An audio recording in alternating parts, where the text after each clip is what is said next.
Right, අපි මේ වීඩියෝෙන් කතා කරමු සීක්වෙන්ස් ඩයග්‍රෑම් ගැන. සීක්වෙන්ස් ඩයග්‍රෑම් එකක් අපි අඳින්නේ යූසර් කෙනෙක් කොහොමද සිස්ටම් එකත් එක්ක ඉන්ටරැක්ට් කරන විදිය පෙන්වන්න. ඒ කියන්නේ යූසර් කෙනෙක් සිස්ටම් එකත් එක්ක ඉන්ටරැක්ට් කරන විදිය ටයිම් එකත් එක්ක ඉන්ටරැක්ට් කරන විදිය අපි පෙන්වන්න. අපි මේක උදාහරණයකින් බලමු, ප්‍රශ්නකින්ම. එතකොට මෙතන අපි මුලින් ඇඳ ගන්නවා යූසර් නැත්නම් ඇක්ටර් ඇඳ ගන්නවා. ඊට පස්සේ අපි මෙතන ඇඳලා තියෙන ඔබ්ජෙක්ට්ස්, shop කියලා ඔබ්ජෙක්ට් එකක් ඇඳලා තියෙනවා, item කියලා ඔබ්ජෙක්ට් එකක් ඇඳලා තියෙනවා, shopping cart කියලා ඔබ්ජෙක්ට් එකක් ඇඳලා තියෙනවා, සහ order කියලා ඔබ්ජෙක්ට් එකක් ඇඳලා තියෙනවා. මෙතන අපට අඳින්න කියන්නේ, මෙතන question එකේ අපට අඳින්න කියන්නේ draw a sequence diagram for placing an order using online shopping application considering following point. User can add multiple products to cart එකට user ට පුළුවන්ලු multiple products add කරන්න. User have to select a payment option to complete the order. Order එක complete කරන්න user select කරන්න ඕනලු payment option එක අනිවාර්යයෙන්. හරි, දැන් මම මේ diagram එක හඳුන්වන්න. එතකොට actor ඉන්නවා. actor මුලින් access කරනවා. එතකොට මේ diagram එකේ අපි vertically අපි පහළට සිරස් විදිහට පෙන්වන්නේ ටයිම් එක යන එක. එතකොට මේ කොටුවකට මේ අපි බලන්න මේ ස්ක්වයර් එකකට අපි කියන්නේ ලයිෆ් ලයින් එකක් කියලා. එතකොට ස්ක්වයර් එකේ ලයිෆ් ලයින් එක දික් වෙනවා, ඒ කියන්නේ දික් වෙනවා කියන්නේ ටයිම් එක වැඩි වෙනවා කියන එක. පහළට යන ටයිම් එක වැඩි වෙනවා. රයිට්. එතකොට මුලින් ඇක්ටර් ඉන්න එයා ඇක්සස් කරන shop එක. එතකොට shop job ඔබ්ජෙක්ට් එක තමයි තියෙන්නේ. shop කියන ඔබ්ජෙක්ට් එක තමයි තියෙන්නේ. එයා ඇක්සස් කරනවා. ඊට පස්සේ item search කරනවා.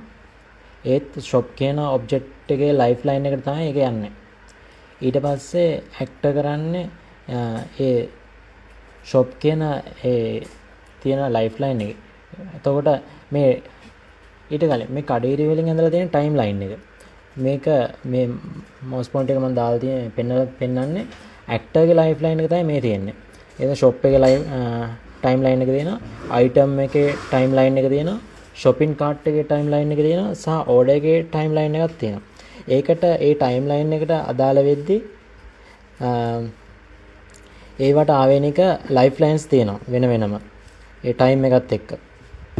එතකොට ඇක්ටර් shop එක access කරා, ඊට පස්සේ item search කරා, පස්සේ shop එකේ ටයිම් ලයින් එකේ තියෙනවා ලයිෆ් ලයින් එක. ඒ ලයිෆ් ලයින් එකේ item search කරාට පස්සේ දැන් ඇක්ටර් item search කරාට පස්සේ අපට පෙන්වන්න ඕනේ display item කියලා. ඒ display item කියන එක යන්නේ item කියන object එකේ තියෙන time line එකේ තියෙන life line එකකට. right. එතකොට display කරනවා items. display කරාට පස්සේ user ට පුළුවන් add to cart කියන option එක දෙන්න. ඒ add to cart option එක දෙන්නේ item කියන object එකේදී තමයි. ඒ add to cart option එක දුන්නම ඒක යන්නේ අර ලයිෆ් ලයින් එකේම තමයි. item කියන ටයිම් ලයින් එකේ තියෙන ලයිෆ් ලයින් එකේම තමයි යන්නේ. ඊට පස්සේ user add item to cart එකේ add item ඒ කියන්නේ item එක add කරාම යන්නේ shopping cart එකනේ. ඒ item එක add කරාම shopping cart එකට යන හින්දා තමයි ඊළඟට shopping cart කියන object එකේ තියෙන්නේ ඒක. right. එතකොට shopping cart එකේ time line එකේ තියෙන life line එකකට ඊතලේ අපි arrow head එක දානවා add item කියලා. ඊට පස්සේ අපි බලනවා shopping cart එකේ එයාටම message එකක් යවනවා.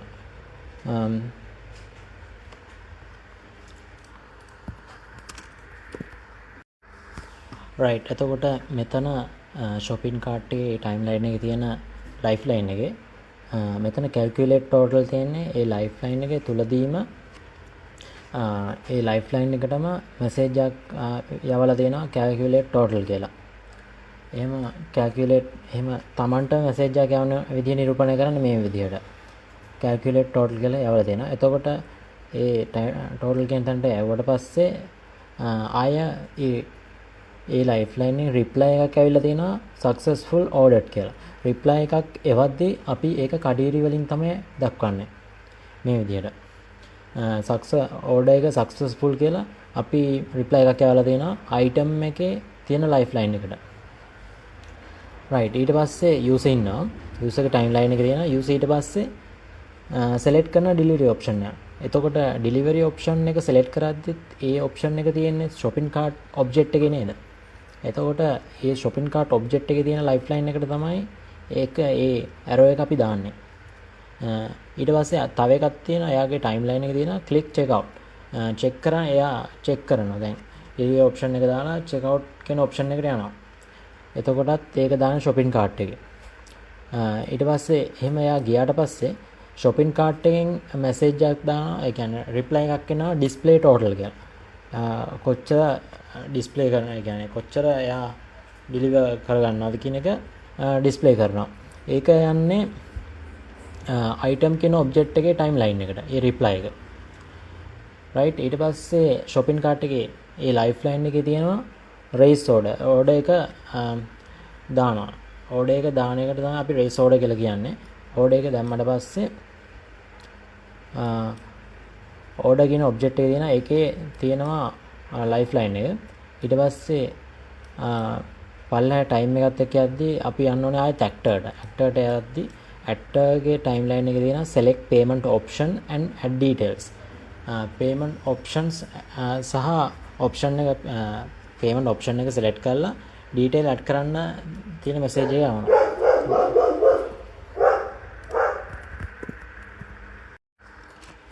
right ඊට පස්සේ raise කරාට පස්සේ order එක actor ඉන්නවා. actor ඊට පස්සේ actor එක timeline එක තියෙනවා. actor එක timeline එක තමයි එන්නේ දැන් time එකත් එක්ක. එයා ඊට පස්සේ payment method option එක select කරලා detail add කරනවා.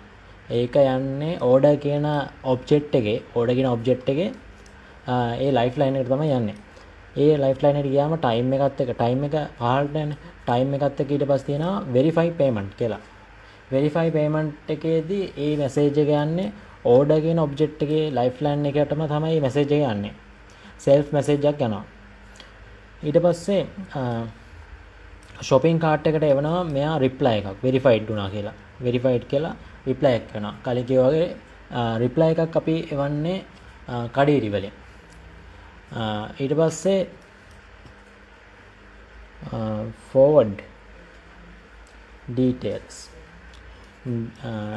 detail forward කරන එක සිද්ධ කරනවා මේ object එකේ lifeline එකේ. ඒක self message එකක් විදිහට සිද්ධ වෙන්නේ. ඊට පස්සේ අන්තිමටම ඒකෙන් reply එකක් එනවා. ඒ lifeline order කියන object එකෙන් reply එකක් එනවා. order confirmation message එක. right. එතකොට දැන් මෙතනදී මම මේ question එකේ මේ answer එක diagram එක ඔයාලට හැඳින්නුවා. එතකොට මම ඔයාලට මෙතන කියන්න ඕනේ ඔයාලට මෙතන පෙන්වන්න දෙයක් තියෙනවා synchronous and asynchronous කියන එක. synchronous කියන්නේ දැන් මේ send message එකක් යවුවම මෙතන බලන්න send message එකක් යවුවම ආය ඒ option එක ඉවර වෙන්න එයා reply එකක් එනකම් බලන් ඉන්නවා. මේ බලන්න. මෙයා add item එක යවුවට පස්සේ එයා බලන් ඉඳලා තියෙනවා මේ කියන්නේ මේ lifeline එක මෙතන තාම තියෙනවා. ඒ lifeline එක බලන් ඉඳලා තියෙනවා ඒක reply එකක් එනකම්. එතකොට ඊට පස්සේ තමයි මේ lifeline එක ඉවර වෙලා තියෙන්නේ. ඒවට තමයි synchronous call කියන්නේ.